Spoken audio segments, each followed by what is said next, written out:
How's it going there, guys? Here today to do a video on a topic I've actually been wanting to talk about for a little bit now.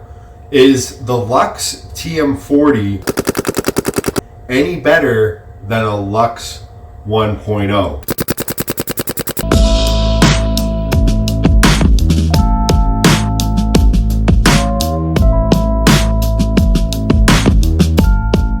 Now, I'm not going to go into crazy reviews and go into an in-depth, mechanical breakdown of each of these markers. I'm just going to basically go from has over a decade worth plus of technology changed how much a Luxe is or performs? Depends on how you look at it. So technically, if you look at both of these markers, they're both spool valve driven markers. They both talk.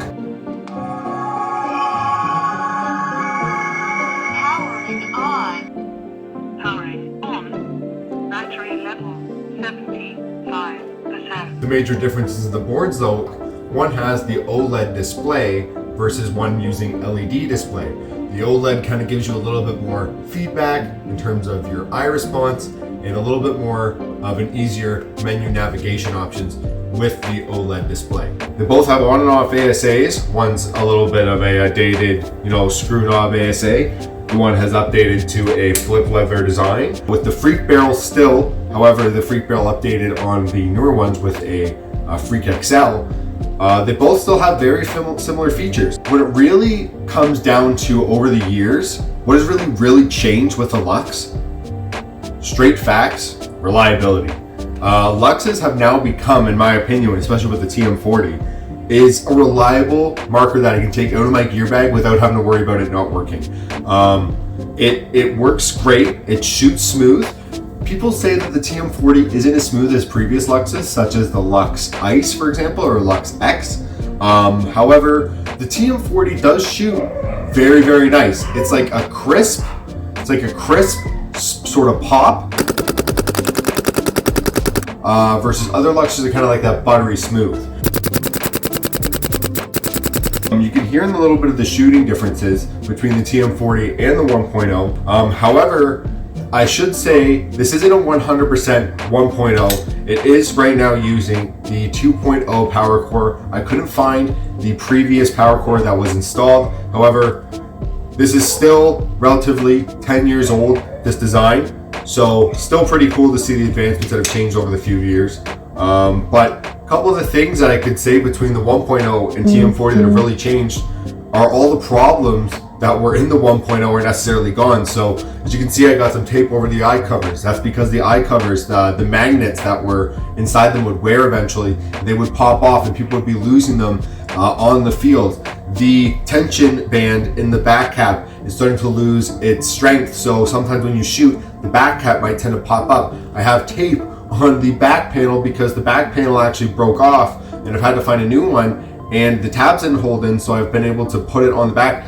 Basically what I'm saying is the 1.0 is known as a problematic marker. It was always that kind of marker that were great when you're shooting at targets. When you go to bring it to the actual tournament, it would always have issues with bolt stick. It would always have issues with malfunctioning, it would be leaking. So a lot of people would end up putting it in their gear bag and grabbing a plain Eclipse marker. However, some reason people love Luxes so much was because it was so damn smooth. These markers were known for their quality shot. They were crisp. They weren't crisp, they were just buttery smooth. Like, the Luxe may not have been the most air efficient, but man, when a 1.0 came out on the market, everybody raved about how smooth these things were. So really, if you had to say which one's smoother versus this or the TM40, that really comes down to personal preference, but sometimes a well-broken-in Luxe can shoot nicer than some of the new age markers. However, going down to one other fact that I must say that really separates the TM40 from previous Luxes and really the Luxe 1.0 is Autobots, transform and roll out!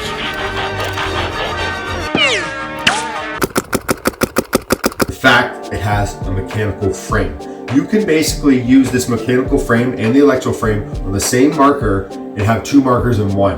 That is a new feature that I know has been with previous markers such as the G-Tech and the CS2s, But with the fact that all it takes is the swap of a solenoid and a quick instant change of popping out the bolt, this is probably one of the fastest changes for a mechanical frame on markers. I actually timed it where I was able to do it outside in just under a minute and 30 seconds. And I bet if I really wanted to try a lot faster and had a bit more organized and laid out, I might have been able to do it in better time. However, for being able to do it in under 2 minutes and swap out a whole entire electro frame for a mechanical frame and have the marker work perfectly fine like that, that's pretty impressive.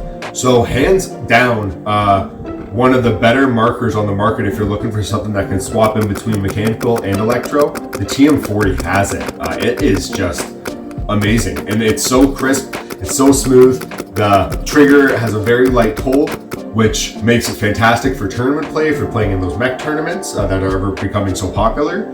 So guys, really, even though a Luxe is still a Luxe and it's always going to be a Luxe, there's been a lot of changes to make the Luxe one of now more reliable markers, I should say, on the market. The 1.0, hands down, is still going to be a legacy.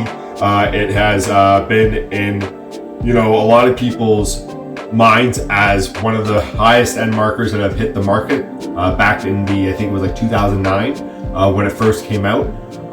And to see what it's progressed to now, sure, it still has that same style body. Yes, there are some very minor changes, but man, like just overall performance of the TM40 is phenomenal. And I highly recommend, guys, if you're looking to pick up a new tournament grade marker and swap out something that might be mechanical as well, Luxe TM40, guys, you got to check this thing out. So I really hope you guys liked the little video of the Luxe 1.0 versus the TM40. Just wanted to see what has really changed in over 10 years in paintball technology with this technically still a Luxe. So guys, thanks for watching. Give it a thumbs up and a share, and stay tuned for more paintball awesomeness. Peace.